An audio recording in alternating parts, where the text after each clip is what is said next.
اور session court اور high court نے اس کو سزائے موت دی ہے. یہ پہلا کیس ہے. یہ ہنگامہ اور شور جب وہ جرمن کی آئی تھی مشرف کے دور میں, اس نے آتے ہی کہا کہ میں 295 سی ختم کرواؤں گی.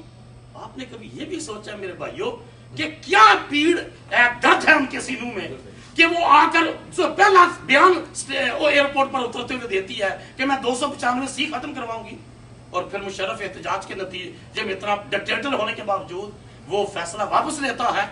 آپ اس پہلو سے بھی دیکھا کریں معاملات کو. صرف ہم یہ نہیں ہے کہ ہیومن رائٹس کی آڑ میں جو ہے انہی کی بولی بولتے رہے.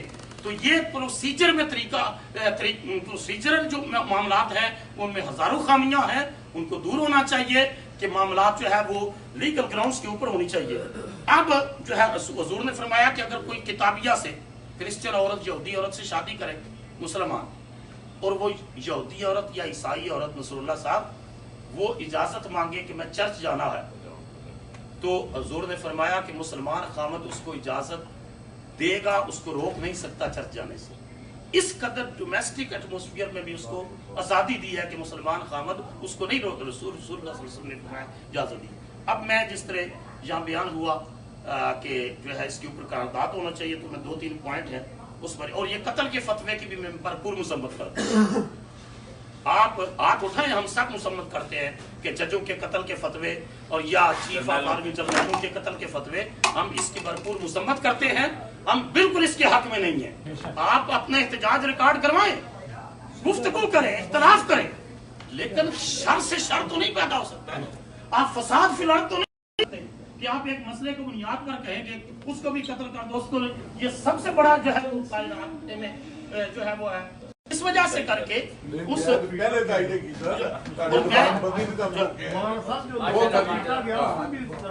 کہہ دیا شروع میں, کہہ دیا اگر آپ نے غور فرمایا ہو تو میں نے کہہ دیا ہے کہ جو جو توڑ پھوڑ کی ہے ہم اس کی مذمت کرتے ہیں. میں پہلے بولا, اور میں نے یہ بھی جملہ ساتھ بولا ہے کہ صرف اس ڈرنے کے نہیں, ہمارا مزاج ایسا ہے. آپ نے 4 حلقے کھلوانے کے لیے کوئی بات نہیں مانتا تھا, آپ نے 126 دن دھرنا دیا. دھرنے کے بغیر ہماری لوگ بات سنتے ہی نہیں حکومتیں.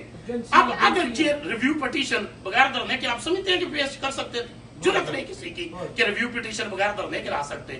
بغیر طاقت کے کوئی زبان سمجھتا ہی نہیں ہے, وہاں پر قانون کی پاسداری نہیں ہے, رول آف لا نہیں ہے. دھرنا درست ہے, توڑ پھوڑ ناجائز ہے, وہاں جو ہے راستوں کو بلا کرنا ناجائز ہے. آپ وہاں کسی چوک میں بیٹھ جائیں, جا کر اپنا احتجاج ریکارڈ کرائیں. آپ گاڑیوں کو کروڑوں کے املاک کو نقصان پہنچانا یہ ان کا بھی غلط ہے اور 2014 والوں کا بھی غلط ہے. اور اس پچھلی حکومت نے جو 14 قتل کروائے وہ بھی قابل مذمت ہے. آپ کسی کا دفاع نہیں کر سکتے کہ آپ مولویوں کے اوپر لاٹھ لے کر چڑھ جائیں اور باقیوں کو آپ پاس کرتے رہیں. وہ ہیرو ہیں آپ کے, کوئی بھی ان میں سے جو ہے وہ بچا ہوا نہیں ہے. سارے اسلام میں گندے ہیں اور سارے ہی ننگے ہیں. تو میں عرض کرتا ہوں, قبلہ گیلانی صاحب نے فرمایا ایک نقطہ قرارداد کا یہ ہے کہ جے آئی ٹیز کے اوپر بننی چاہیے. آپ سارے ہاتھ کھڑا کریں, جے آئی ٹیز کے اوپر بننی چاہیے. اگر آسیہ قصوروار ہے تو ضرور ہونا چاہیے, نہیں قصوروار تو جنہوں نے اس کو سزائے موت دیا ان کو قصوروار کرایا جائے اور ان کو جو ہے پھر عدالت کے کٹہرے میں لایا جائے. اور یہ معاملہ کیس کیا وہ بھی بالکل سارے سامنے آئے. اور یہ جو اب ریویو پٹیشن میں علماء کو بلایا جائے, یہ جو ہمارے قائدین جہاں کرنے والے ہیں وہ وہاں آ کر اپنے دلائل دیں. اور آخری بات جو ہے میں عرض کرنا چاہتا ہوں, یہ معاملات وقت لگے گا تھوڑا سا. آخری بات معاملات میں تھوڑا سا وقت لگے گا. یہ اٹلی کا صوبہ کٹالیا تھا, انہوں نے خود علیحدگی کا اعلان کیا. اب انہوں نے وہاں کوئی ریاستی تشدد نہیں کیا. آپ یہاں کہہ رہے تھے ایک ساتھی کہ جی ان کو کچل کر رکھ دو, یہ کوئی حکومتیں نہیں کرتی. حکومت ماں ہوتی ہے, ریاست جو ہے وہ ماں جیسا کردار ادا. اٹلی کی مثال ہمارے سامنے ہے کہ اٹلی نے کیا کیا, وہ کٹالیا نے علیحدگی کا اعلان کیا, انہوں نے وہاں گراؤ جراؤ تشدد وائلنس نہیں کیا. انہوں نے الیکشن کے ذریعے ریفرینڈم کے ذریعے اس مسئلے کو حل کیا اور دنیا کو بتایا یہ ہے تعلیم یافتہ لوگ جو اپنے مسائل کو طریقہ کار کے ساتھ حل کرتے ہیں, لاٹھی اور تشدد سے حل نہیں کرتے. میں آخری بات کر چکا ہوں, اس بات پر پھر کہوں. ایک ساتھی نے یہاں یہ بھی کہا, میں گیلانی صاحب نے پابندی لگائی کہ درمیان میں نہ بولے. ایک ساتھی نے کہا کہ سپریم کورٹ کا وہی مقام ہے جو نبیوں میں رسول اللہ کا ہے.